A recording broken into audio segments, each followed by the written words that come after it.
disso, dessas duas vertentes, para ampliar o entendimento, se nós formos buscar lá no livro A Gênese, capítulo 3, item 11, os espíritos, juntamente com Kardec, vão trazer uma diferença entre instinto e inteligência, o que vai permitir que nós possamos compreender um pouco mais onde se localiza o instinto de conservação puramente maquinal, onde não. Em quais seres vivos localiza o instinto de conservação puramente maquinal e quais seres vivos possuem o instinto de conservação raciocinado. Então, lá na Gênese, pergunta Kardec aos espíritos: qual a diferença entre o instinto e a inteligência? Continua Kardec emendando em mais uma pergunta. Pergunta 11. Então, qual a diferença entre o instinto e a inteligência? Onde acaba um e o outro começa? Continua Kardec perguntando: será o instinto uma inteligência rudimentar? Ou seja, será o instinto, então, uma inteligência no seu início, nos seus primórdios? Tá? Ou será uma faculdade distinta? Um atributo exclusivo da matéria? Respondem os espíritos: o instinto é a força oculta que solicita os seres orgânicos a atos espontâneos e involuntários, tendo em vista a conservação deles. Então, respondem os espíritos que o instinto é uma força oculta, que nos seres orgânicos leva esses seres a atos espontâneos e involuntários. Ou seja, o instinto de conservação, na sua origem, no seu formato primitivo, ele vem de atos espontâneos e involuntários. Faço porque faço e não consigo perceber de imediato porque eu faço isso também. Porque me comporto dessa forma quando me defronto com algo que vai de encontro, por exemplo, à minha sobrevivência. Nos atos instintivos, não há reflexão, nem combinação e nem premeditação. Então, nesses atos instintivos, não é algo refletido, é algo espontâneo e imediato. Não tem combinação, ou seja, não é possível armar um comportamento instintivo antes. Ele se dá no ato. E nem é possível premeditá-lo. Continuam os espíritos com a explicação mais interessante agora. Vai dizer o seguinte: como se processa o instinto de conservação nas plantas? Essa mesma pergunta, pergunta 11, lá na Gênese. Respondem: é assim que a planta procura o ar, se volta para a luz, dirige suas raízes para a água e para a terra nutriente. E a flor se abre e fecha alternadamente, conforme se lhe faz necessário. Que as plantas trepadeiras se enroscam em torno daquilo que lhe serve de apoio, ou se lhe agarram com as gavinhas. Então, nas plantas, olha o link aqui, com a questão 702, com a resposta dela, tá? Nas plantas, o instinto de conservação é puramente maquinal. Não é raciocinado, é maquinal. Aqui, na minha varanda, por exemplo, eu tenho algumas plantinhas que ficam na parede. No vidro da varanda, tem uma cortina. Então, às vezes, como eu fico alguns dias fora, eu fecho a cortina. E de uns tempos, eu comecei a perceber, junto com a Fran, que as plantinhas começaram a se envergar para a janela em direção ao sol, porque eu estava tapando o sol das plantas. Então, isso para as plantas é maquinal e instintivo. Assim também como nos animais. Já nos animais, de acordo com a Gênese também, continua lá na questão 11 da Gênese.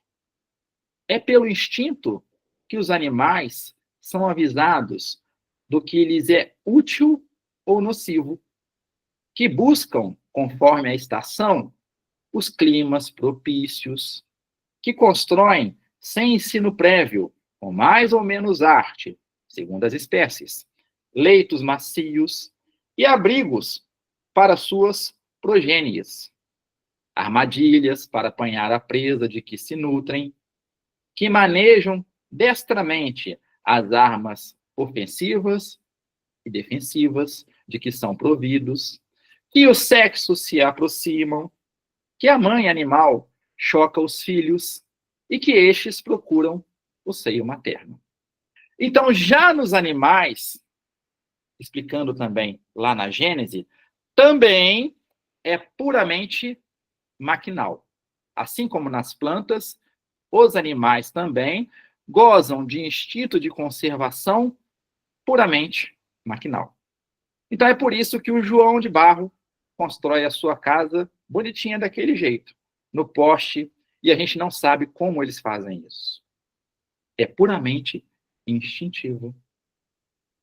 Que uma mãe, uma galinha, né, choca ali os seus ovos, a fim de que os pintinhos eclodam ali dos ovos em determinado período de tempo.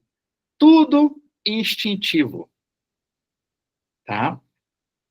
E, no outro grupo, eu estou falando agora, o instinto de conservação é raciocinado. Que grupo é esse? Os homens. Continua lá na Gênese.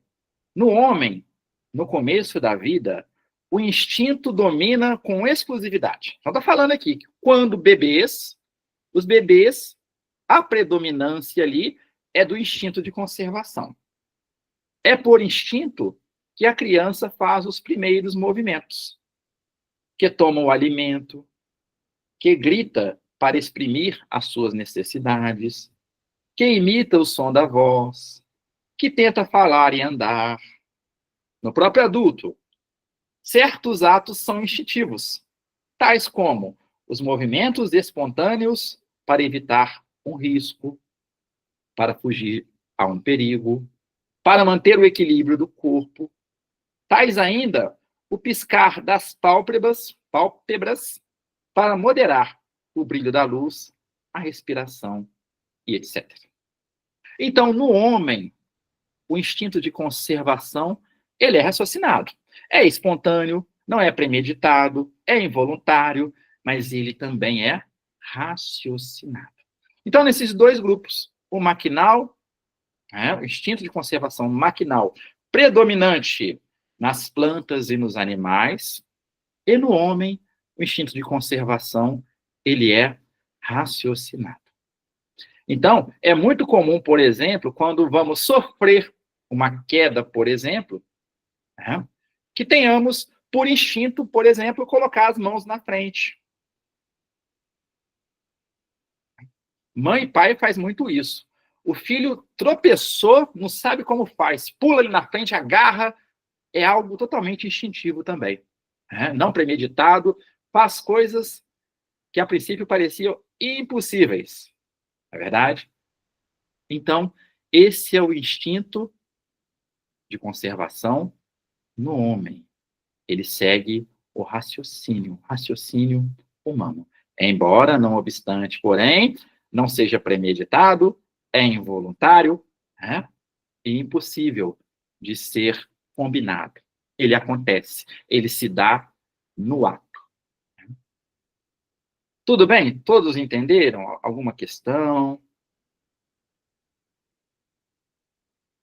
Pelo? Então tá. Vamos seguindo então. Questão 703. Com que fim outorgou Deus a todos os seres vivos o instinto de conservação? Então Kardec está perguntando aos espíritos de maneira assim, bem mais clara. Por que Deus colocou em todos os seres vivos o instinto de conservação? Por quê? Respondem os espíritos. Porque todos têm que concorrer para o cumprimento dos desígnios da providência. Por isso, foi que Deus lhes deu a necessidade de viver. Acresce que a vida é necessária ao aperfeiçoamento dos seres. Eles o sentem instintivamente, sem disso se aperceberem. Então, olha que pergunta muito interessante. Por que Deus colocou instinto de conservação em todos nós? Porque todos nós temos uma tarefa a cumprir por aqui. Embora muitos nossos irmãos, e às vezes até nós, em algum momento de nossa vida, nos perguntemos: por que eu estou aqui? O que eu estou fazendo aqui? O que eu vim fazer aqui? De tarefas, de cumprimentos de desígnios, menores aos nossos olhos, ou maiores aos nossos olhos também, todo mundo tem uma tarefa a ser cumprida por aqui. E André Luiz vai dizer lá no livro Mecanismos da Mediunidade que todos, sem exceção, fazem parte de uma engrenagem que não temos dimensão do tamanho dela. E essa engrenagem é a obra de Deus. Todos os nossos irmãos e nós somos necessários aqui nessa grande máquina da vida, cujo o Criador é Deus. Então, todos são importantes, sem exceção. Sem exceção. Então, por isso, já que todos são importantes aos olhos de Deus, às vezes a gente pensa que não, fulano não é importante. Aos nossos olhos. Todos são importantes. Então, já que todos são importantes, Deus lhes deu a necessidade de viver. De viver para aprender, para progredir. Estamos, sim, num planeta de provas e expiação. Estamos, sim, lidando com irmãos imperfeitos, tanto quanto nós. Isso impõe desafios, mas todos temos a necessidade de viver. Acresce que a vida é necessária ao aperfeiçoamento dos seres. Tem uma resposta aqui. Para que vivemos, então, também? Para nos aperfeiçoarmos, nos tornarmos espíritos melhores. Um pouquinho melhor do que ontem.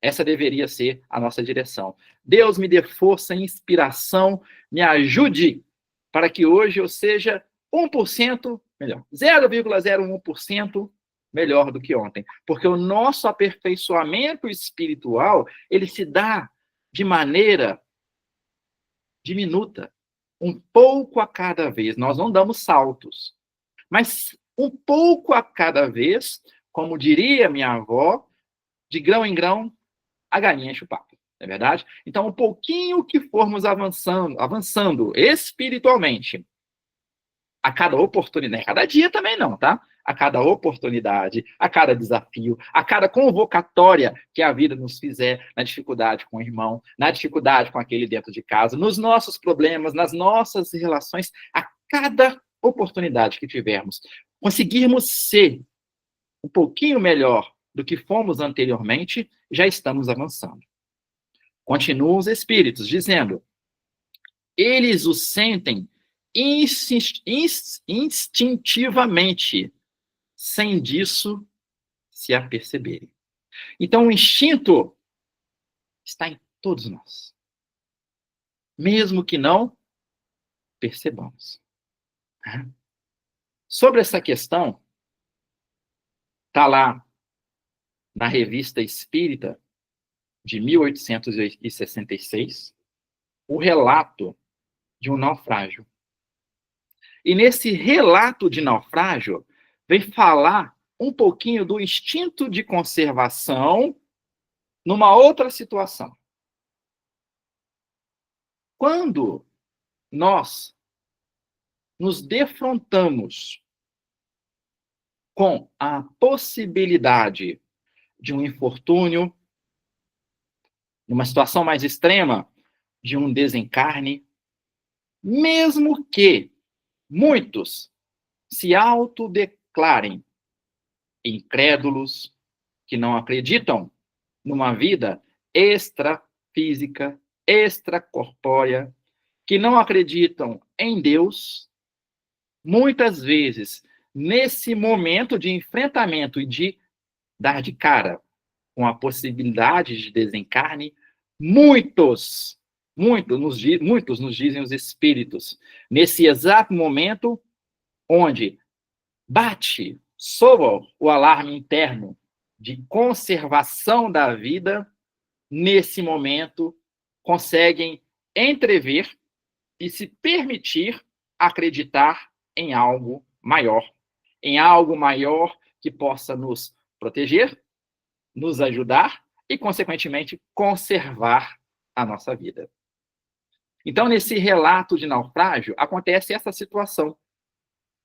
Nesse momento, muitos incrédulos se colocam precisando de algo maior para conservar a sua vida. Bom, eu vou ler só um trechinho desse relato de naufrágio. Está lá na Revista Espírita de 1866, chama-se O Naufrágio de Bodstein. Relato de um naufrágio que aconteceu na costa da Argélia em 15 de dezembro de 1865, um ano antes da Revista Espírita ser publicada, com esse material. Começa mais ou menos assim, o marinheiro relatando o que aconteceu nesse naufrágio. No mesmo instante, um estalo terrível, indefinível, se fez ouvir, acompanhado de abalos tão violentos que eu cair por terra, relata o marinheiro. Depois ouvi um marinheiro gritar: meu Deus, estamos perdidos, orai por nós. Acabávamos de bater no rochedo e o navio abriu-se. A água entrava no porão. Os borbotões também estavam inundados. Os soldados que estavam deitados na ponte tentavam safar-se de qualquer jeito, soltando gritos horríveis. Os passageiros, seminus, atiravam-se para fora das cabines. As pobres mulheres se agarravam a todo mundo, suplicando que as salvassem. Rogavam a Deus aos gritos. Despediam-se. Um negociante engatilhou a pistola e queria estourar o cérebro. Arrancaram-lhe a arma. Continua. Os abalos continuaram. O sino de bordo tocava o alarme, mas o vento rugia tão furioso que o sino não era ouvido a 50 metros. Eram gritos, urros, preces. Era não sei o que de tão horroroso, de lúgubre, de espantoso. Jamais vi cena tão terrível, tão pungente. Estar ali, cheio de vida e de saúde, em face de uma morte que se julgue certa, é uma situação horrível. Naquele momento, o supremo e indescritível, o vigário, senhor Moisés, que estava a bordo, a todos deu a sua bênção. A voz cheia de lágrima desse pobre padre, recomendando a Deus 250 infelizes que o mar ia tragar. Revolvia todas as entranhas. E Kardec depois vem fazendo uma consideração sobre esse relato. Perdão. Não há um grande ensinamento nessa espontaneidade na prece, em face de um perigo iminente? No meio dessa multidão apertada no navio, certamente, Kardec falando para a gente, havia incrédulos, que antes nem pensavam em Deus, nem em sua alma. E eis que, em presença de uma morte que julgam certa, volvem olhar para o Ser Supremo como a única tábua de salvação, como voltando ao instinto de conservação da sua própria vida. É que no momento em que se ouve soar a última hora, involuntariamente, olha, ao instinto de conservação, involuntário, o mais endurecido coração se pergunta o que vai ser dele. Continua Kardec. Em semelhante circunstância, qual o pensamento do espírita sincero? Kardec diz: o pensamento do espírita sincero é: eu sei, diz ele, que devo esforçar por conservar a vida corporal. Então, Conhecemos a necessidade de conservar a nossa vida. Farei, portanto, tudo o que estiver ao meu alcance para escapar do perigo, porque se me abandonasse voluntariamente, seria suicídio. Mas, se a Deus apraz me retirar, que importa que seja de um modo ou de outro, um pouco mais cedo ou um pouco mais tarde? A morte não me traz qualquer apreensão, porque sei que apenas o corpo morre e que é a entrada na verdadeira vida, a do espírito livre, onde encontrarei todos os que me são caros. Continuam lá mais relatos não, né? Mais trabalhos, mais detalhamentos de Kardec sobre essa questão. Mas o que eu estou dizendo para vocês é o seguinte: o instinto de conservação, mesmo naqueles que se julgam incrédulos, muitas vezes no momento de fronte ou de frente com a possibilidade de desencarne, ali sim, eles se voltam instintivamente para algo maior, que o possa proteger e conservar a sua vida. Então, o instinto de conservação está em todos nós. E eu diria mais, porque se não fosse o instinto de conservação, muitos mais, né, do que atualmente acontece, muito mais pessoas que tentam tirar a sua própria vida, tirariam se não fosse o instinto de conservação. Nos diz os estudos que muitos tentam e chegam na hora de cometer o ato insano contra a própria vida, ali retornam, dão um passo para trás, porque ali também, no último momento, o instinto de conservação ali predomina. Se não fosse o instinto de conservação, muito mais pessoas, muito mais irmãos que conhecemos tirariam a própria vida. Por quê? Deus quer que todos encaremos a vida, encaremos as dificuldades e tiremos daí, de tudo isso, aprendizado e aperfeiçoamento. A Fran levantou a mão, pode perguntar. Não, pergunta não, é um comentário a respeito do instinto de conservação. É muito interessante, por exemplo, que quando a gente está diante de um perigo ou de um acidente, a adrenalina, ela aumenta tanto que a gente não sente a dor, a gente pode ter tido um ferimento horrível, muito grave, a gente não sente a dor para a gente conseguir se salvar de alguma forma. Não em todos, né?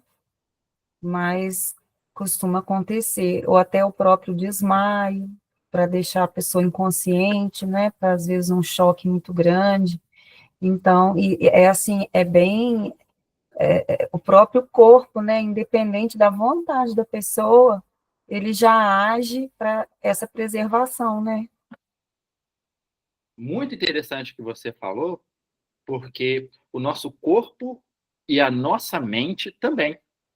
Às vezes, a nossa vida se apresenta de uma tal forma, com uma problemática, que naquele exato momento a nossa mente, a nossa psique não consegue lidar de maneira direta com esse problema, que a nossa psique ela se fecha e se protege para conservação.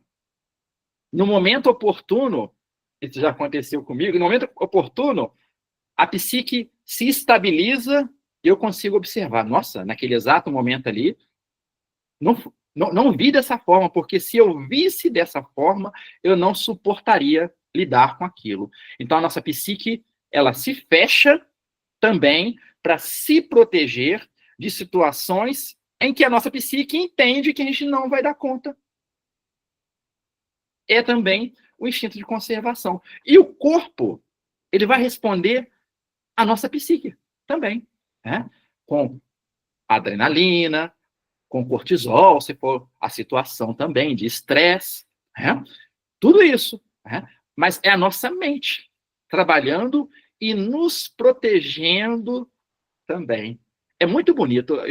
Eu buscando para conversar com vocês sobre o instinto de conservação, mais maravilhado ainda nós ficamos com a inteligência suprema, a causa primeira de todas as coisas.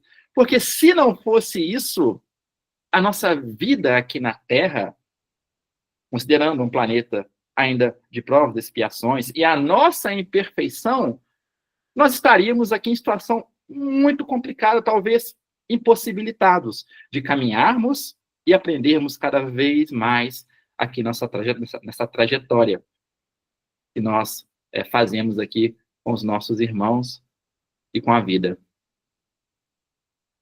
Mais alguma questão? Alguma pergunta? Alguém quer falar alguma coisa? Não?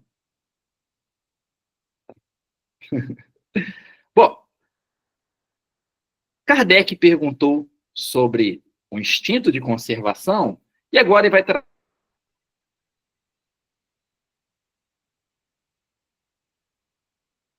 trazer 4. Kardec pergunta aos espíritos: tendo dado ao homem a necessidade de viver, Deus lhe facultou em todos os tempos os meios de conseguir? Então, se é necessário viver, Kardec pergunta, Deus dá ao homem em todos os tempos os meios de conseguir viver? Respondem os espíritos: certo. E se ele, o homem, os não encontra, os meios de conseguir viver, se o homem não encontra, é que não os compreende. Não fora possível que Deus criasse para o homem a necessidade de viver, sem lhe dar os meios de consegui-los. Essa é a razão porque faz a terra produza de modo a proporcionar o necessário aos que habitam, visto que só o necessário é útil, o supérfluo nunca o é.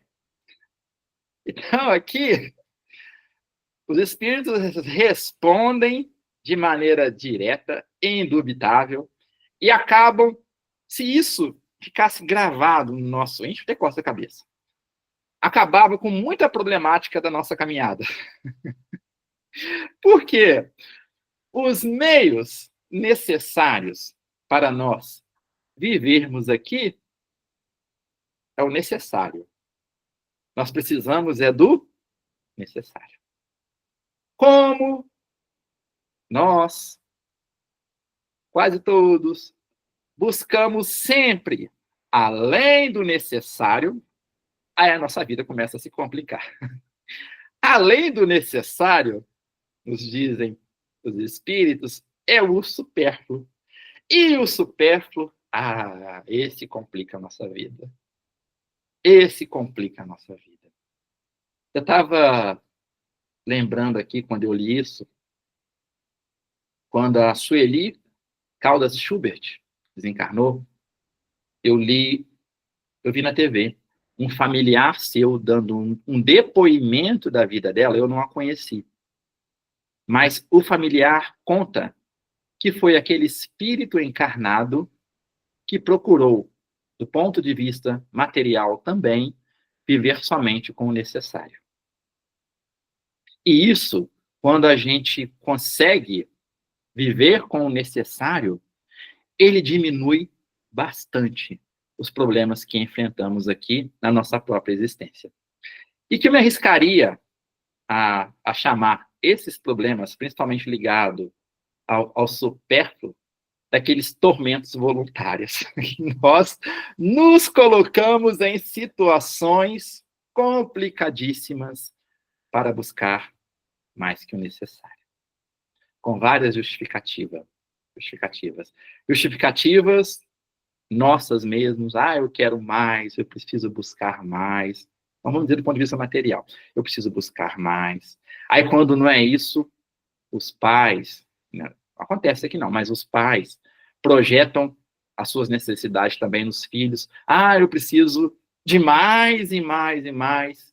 É para os filhos, é para a construção da vida e do futuro dos filhos. Mas não. Nossa caminhada aqui, os espíritos respondem de maneira bem direta, nós só precisamos do necessário. Então, Deus nos deu o necessário. Vamos ter outras questões aqui para frente que Kardec vai tratar juntamente com os espíritos. Mas é o necessário é que nós precisamos para viver. E ele é útil. O supérfluo nunca o é. Eu diria que o supérfluo, muitas vezes, é inútil. São os nossos guarda-roupas cheios no inverno, com 2 ou 3 blusas que usamos, as outras 7 ficam penduradas, as tantas calças jeans que temos e usamos só 2 ou 3, vários sapatos ou tênis usamos só um, e por aí vai. O supérfluo é o que falta para muitos. Né? Alguma dúvida? Não? Então vamos lá para o 705. Porque nem sempre a Terra produz bastante para fornecer o homem o necessário. Então, Kardec, já que precisamos somente do necessário, na questão anterior, 704, e os espíritos respondem que nós só precisamos do necessário, Kardec, na 705, Kardec pergunta aos espíritos, por que a Terra nem sempre, falou nem sempre, às vezes produz, mas nem sempre produz bastante para fornecer o homem esse necessário. Então, por que falta, algumas vezes, para o homem o necessário? Respondem os espíritos. É que, ingrato, o homem a despreza. Despreza quem? A terra. Ela, no entanto, é excelente mãe.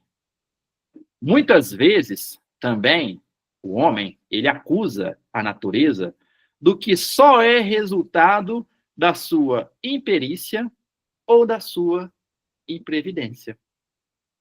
Continuam os espíritos. A terra produziria sempre o necessário se com o necessário soubesse o homem contentar-se. Se o que ela produz não lhe basta a todas as necessidades, é que ele emprega o homem no supérfluo, o que poderia ser aplicado ao necessário. Kardec dá um exemplo, a época dele. Olha o árabe no deserto. Acha sempre de que viver, porque não cria para si necessidades fictícias. Desde que haja desperdiçado a metade dos produtos em satisfazer fantasias, que motivos tem um homem para se espantar de nada encontrar no dia seguinte e para se queixar de estar desprovido de tudo quando chegam os dias de penúria? Em verdade, vos digo, imprevidente não é a natureza, é o homem que não sabe regrar o seu viver. Então, nos traz como verdade. Vou ler o último parágrafo. Em verdade vos digo. Quem dizia isso? Em verdade vos digo. Jesus. Imprevidente não é a natureza. É o homem que não sabe regrar o seu viver. Então, a terra, essa mãe generosa, tem capacidade de produzir para todos o necessário. Quando avançamos, todos nós, a etapa do necessário e partimos para o supérfluo, falta para alguns. O que sobra na nossa mesa, o que desperdiçamos em nosso viver, é o que falta para o outro. Ainda nos diz os Espíritos que muito esforço fazemos para aplicar, ou aplicamos muito esforço naquilo que é supérfluo e não naquilo que é necessário. Ele dá o exemplo do árabe, que a sua maneira, a sua cultura, vive naquele ambiente escasso, sem muitas ficções ou ilusões. Daqui eu faço um parêntese. Eu, principalmente. Quantas ilusões nós temos? Algo do tipo, se um dia eu tiver isso, a minha vida será melhor. Se um dia eu poder ir frequentar tal lugar, me sentirei melhor e não me sentirei alijado das coisas da vida. Se um dia eu puder viajar, fazer aquela viagem dos meus sonhos, nada contra, tá? A minha vida vai ser melhor. Não. A vida já é agora. A oportunidade é agora. Se um dia tivermos a oportunidade de gozar do supérfluo de maneira responsável, enfim, cada qual com a sua consciência, não é verdade? Isso nos chegou permitido por Deus. Que tomemos sempre a melhor decisão de cada oportunidade que se aproxima em nossas mãos. Né? Mas nós criamos muitas ilusões em nossas vidas.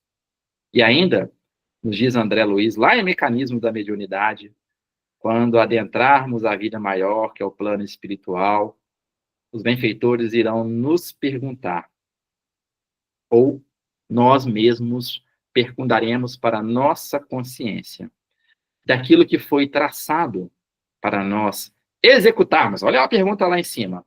Aqui na Terra, como tarefa,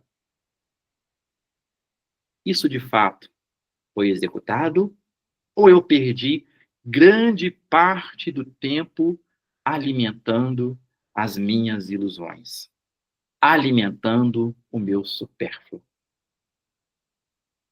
Essa pergunta vai ressoar no nosso espírito. E cada um de nós dará a sua resposta, mais ou menos feliz. Então, é um aviso também. Cuidado com as nossas ilusões. Às vezes, elas paralisam o nosso caminhar. André Luiz também vai dizer, em outro momento, que essas ilusões, elas dificultam o nosso caminhar, migrando já para uma outra vertente, mas retornaremos já para o instinto de conservação. Essas ilusões, né, que criamos para nós atrapalham o nosso caminhar e a nossa conexão com o plano espiritual. Porque muitas dessas ilusões, todas essas ilusões, elas geralmente estão alicerçadas em coisas menores, que a espiritualidade superior, de fato, não se interessa.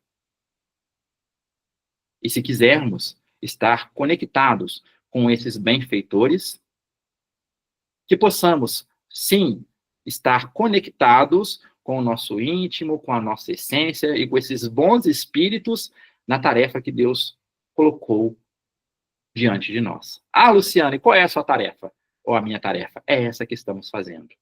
É o trabalho da família, é o trabalho para prover o seu sustento, o sustento da sua família, é ajudar o próximo, é socorrer daqui, é socorrer de lá, é ser socorrido e se permitir também ser socorrido. É esse o nosso trabalho. Nisso tudo que eu falei, nesse nosso trabalho, aí que nós nos colocamos como engrenagem na obra da vida, no qual o grande artesão, o grande criador é Deus. Então, cada um tem a sua parte nesse trabalho, nessa máquina da vida. Alguém tem alguma dúvida? Nenhuma questão? Fala, Fran. Eu acho ele assim, interessante ele comentar no final, né, a última frase, imprevidente é o homem que não sabe regrar o seu viver, né? Porque regrar é no sentido aqui que eu interpreto, não sei se seria esse o sentido. Ele ir delimitando, né? É isso, é até aqui, né? Aqui já não, né? E eu achei também que ali está falando sobre desperdiçar metade dos produtos, mas se a gente substituísse ali a palavra tempo, que nem você falou, desde que haja desperdiçado a metade do tempo em satisfazer fantasias, que motivo ele tem para espantar de nada encontrar no dia seguinte, né? Para se queixar de estar desprovido do tempo quando chegam os dias finais dele, né? Eu fiquei imaginando substituir isso, porque faz bastante sentido também. A gente, né? A gente passa muito tempo buscando coisas que são fantasiosas, na verdade. Como você falou, né? É É só isso. isso mesmo, amor. E além ele colocar que a gente desperdiça metade dos produtos, se nós quisermos entender esses produtos como matéria, fica difícil de ver, não. Uma vez eu fiz um teste de o quanto de lixo dentro de casa nós mesmos produzimos. Gente, é uma quantidade muito grande de papel, de lixo orgânico, de plástico, de embalagens. É uma quantidade muito grande de produtos. Então, a gente desperdiça no nosso próprio ato de viver, nosso ato contínuo de viver, muita coisa. Isso eu não vou entrar nem na seara de, às vezes, o quanto desperdiçamos em termos de alimentos, ou muitos desperdiçam, o quanto que se perde, por exemplo, nos transportes de produtos agrícolas. Sabemos que o transporte de mercadorias no mundo, especialmente no Brasil, é muito complicado, muito se perde também. O que daria para alimentar? Muitos. Então, estamos falando só de produto. E perfeitamente como você colocou, amor. Em relação ao tempo também, que é individual de cada um de nós, pertence esse controle, pertence a todos nós. Substituímos a palavra produto pelo tempo, aí o papo fica mais sério ainda. Né? Porque além do que já por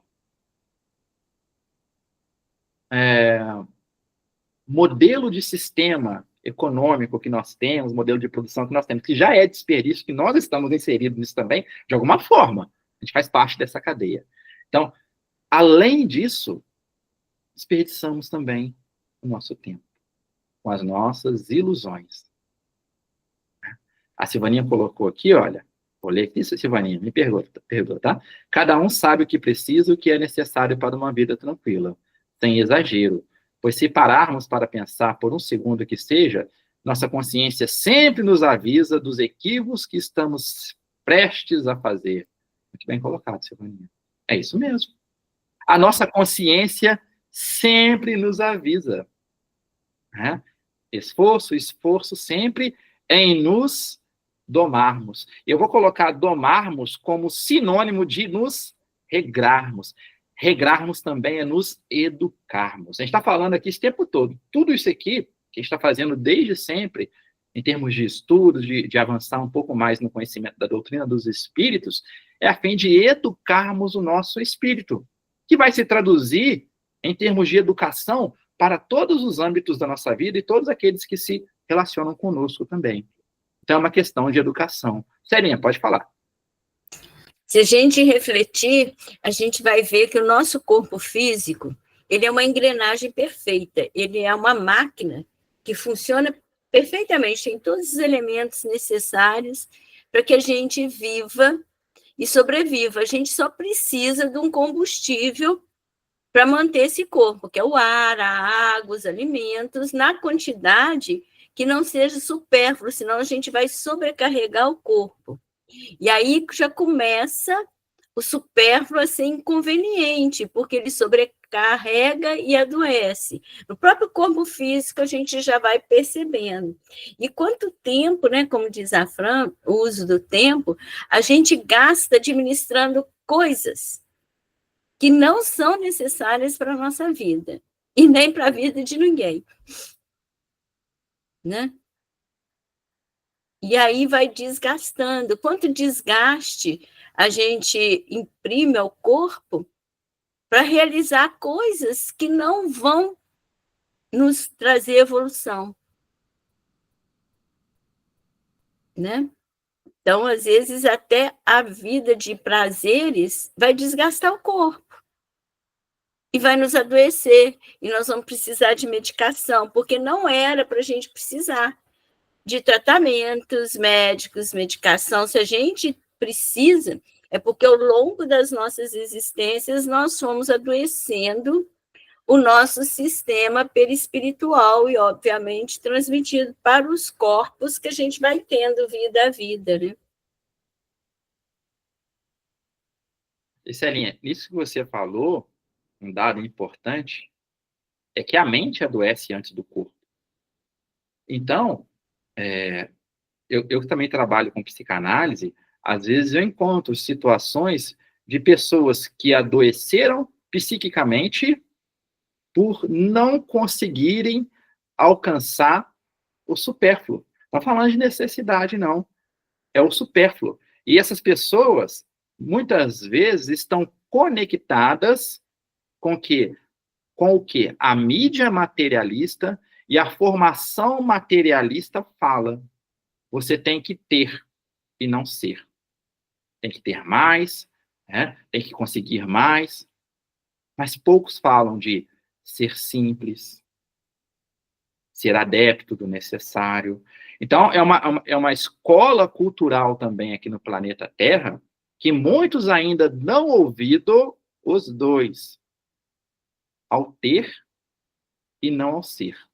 E muitos adoecem a ponto de tomar remédio, a ponto de precisar de tratamento medicamentoso e psicoterápico por conta disso, por não conseguir alcançar o supérfluo. E ali no necessário, se nós estivermos conectados com isso, estivermos em contrapartida também, nos elevando moralmente, espiritualmente, os benfeitores estarão junto conosco também, nos auxiliando e nos dando apoio naquilo que nós precisamos fazer em termos de caminhada. Agora, já que entramos nessa senda, a questão 706, adorei ela. Vamos lá. Pergunta Kardec aos espíritos. Por bens da terra, unicamente se devem entender os produtos do solo? Kardec está perguntando o seguinte, tá, Deus criou no homem o instinto de conservação. Né? Aí depois Kardec vem falando dos meios de conservação, que é o necessário e não o supérfluo. Aí do necessário e do supérfluo caiu ali na produção que a Terra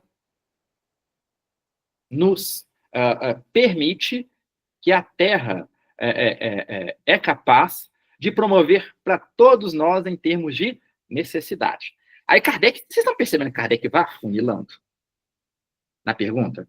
Ele vai saindo do mais geral e vai entrando no mais específico. Agora está perguntando se por bens da Terra, da nossa Terra, do planeta Terra, unicamente se devem entender os produtos do solo, os bens que se pode produzir na Terra.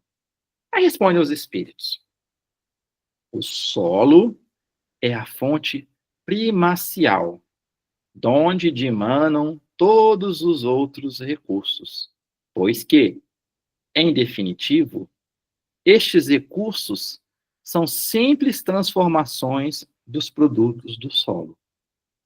Completam os espíritos.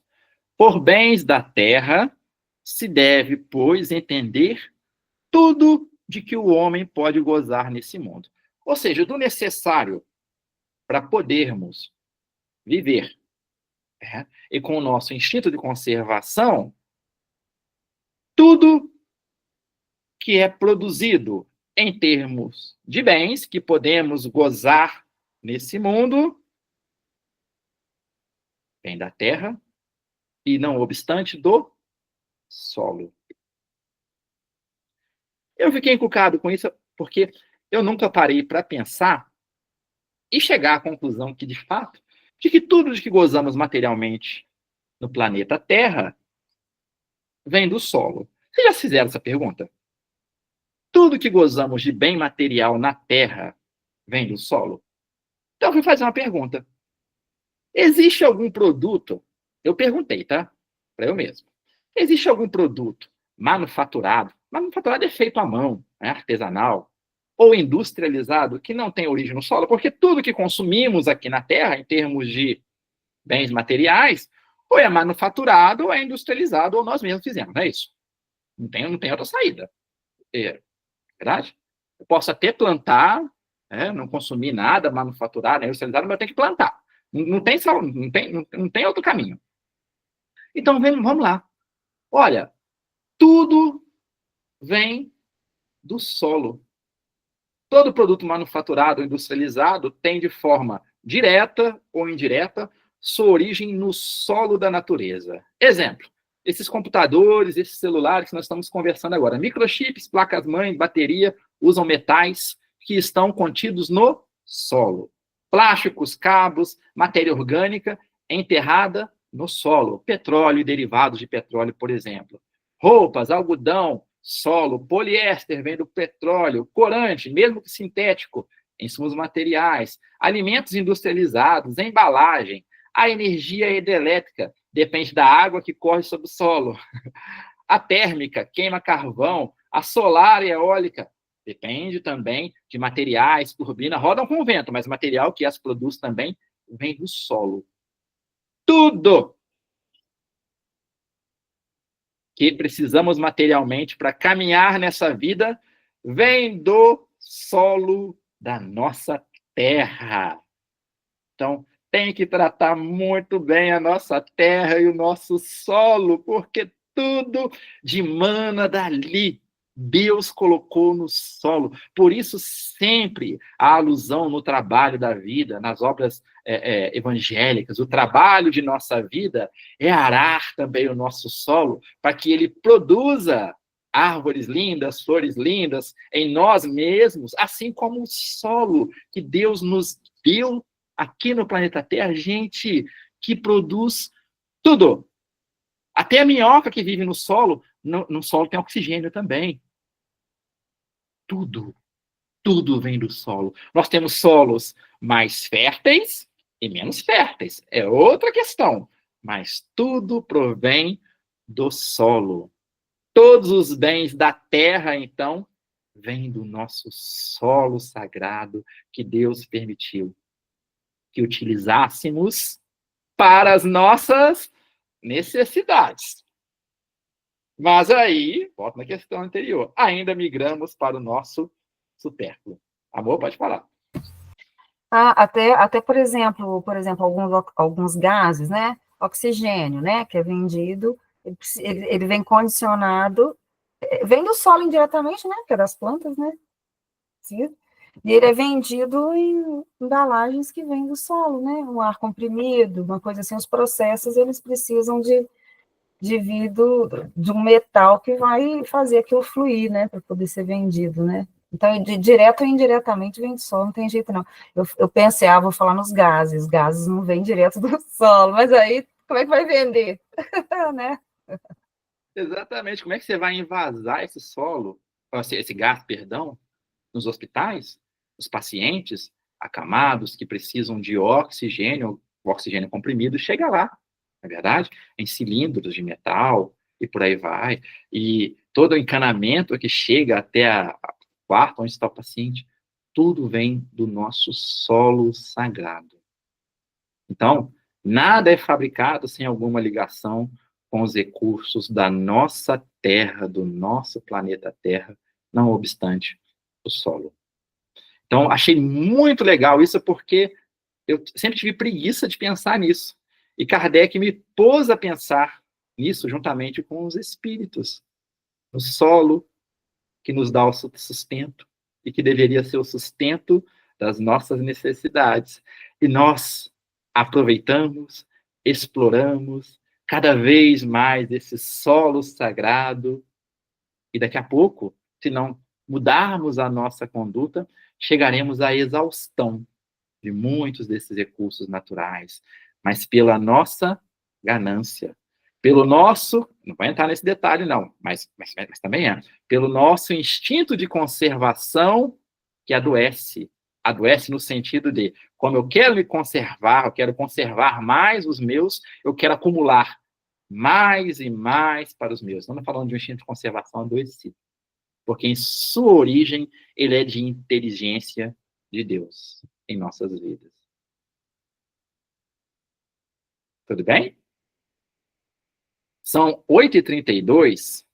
Eu acho que, faltando só 3 minutos, talvez seja mais prudente e pelo próprio instinto de conservação do estudo, que nós paremos por aqui.